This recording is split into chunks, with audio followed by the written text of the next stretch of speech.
Welcome students. Today's our topic is switch fabric port. Switch fabric port. Port in a switch fabric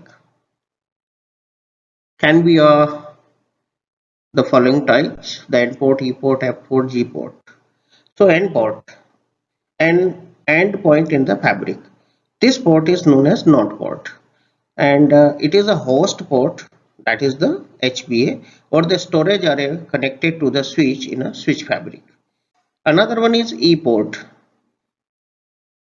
This port that form a connection between two fiber channel switches.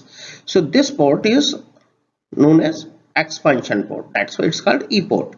So E port on FC switch connect to the E port of the another FC switch in the fabric through ISLs.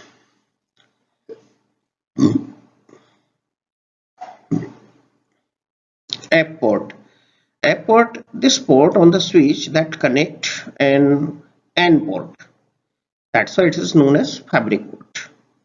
G port, it is a generic port on a switch that can operate as an E port or as an F port that determine its functionality automatically during the initialization. Now this figure is showing the various FC ports located on the switch fabric.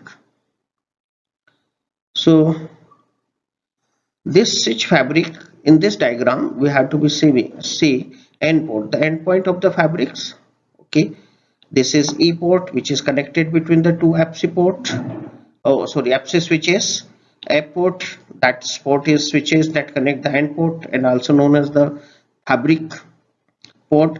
G port, so that is switch that can be operated on F port or E port and determine the functionality automatically. So this is diagram which showing the various FC ports located on the switched fabric. Now the next one is the fiber channel protocol stack. It is very easier to understand a communication protocol by just to saying it's as a structure independent layer. So this fiber channel protocol that defines the communication protocol in the 5 layer FC0 to FC4, except FC3 layer, which is not implemented, and in a layer that communication model, the peer layer on each node is just to talk to each other through the defined protocol.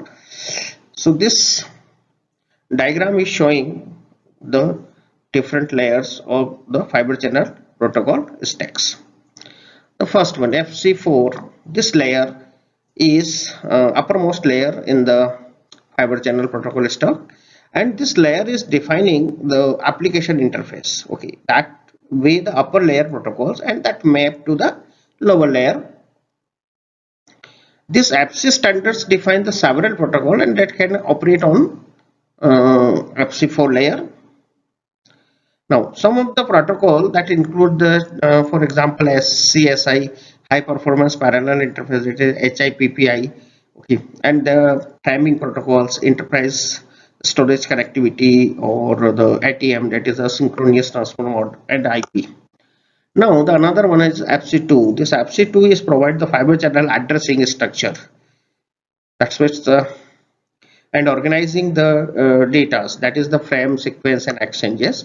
So it also defines the fabric services, classes of services, and flow control and routings. FC1, that is this layer define how data is encoded prior to transmission and decode upon the resets. So at the transmitter node, an 8-bit character is encoded into 10-bit transmission character, and this character is then transmitted to the receiver node, and at the receiver node the 10-bit character is passed to the FC1 layer. Now we decode the 10-bit character into the original 8-bit character.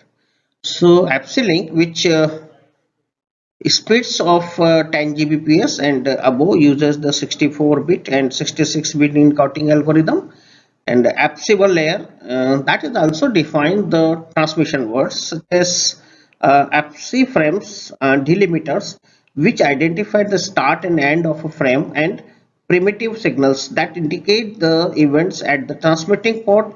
In addition to this, the APSI layer performs the initialization and error recovery. Now the last, that is the APSI 0, that is very lowest layer in the this fiber channel protocol stack. So this layer defines the physical interface, media and transmission of bits.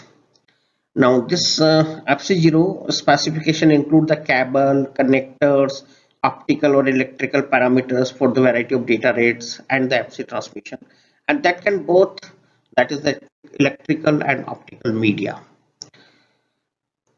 The reference of this content is taken from this book, and thank you to all of you.